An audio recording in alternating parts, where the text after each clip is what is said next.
કૃષ્ણને સમજવા જ કઠણ, બાકી એને આંધળા સમજ્યા વગર એને માર્ગે હાલવું જ બહુ સહેલું. હા,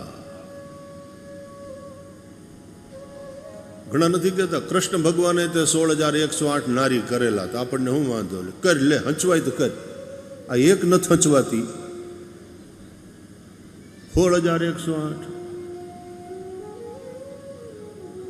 કૃષ્ણ ભગવાને તે રાસ રચાયો હતો ને એ પેલા એને નાગના થયો હતો, પણ તું વાંધો જોઈને ઠેકીને સોફા ઉપર ચડી જાય છે.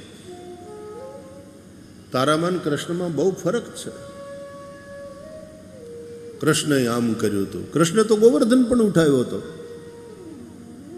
આપણે કાળુપુર સ્ટેશને ઉતરીએ ત્યારે આપણાથી આપણા કપડાની બેગ નથી ઊંચકી શકાતી, કુલી ગોતીએ છીએ.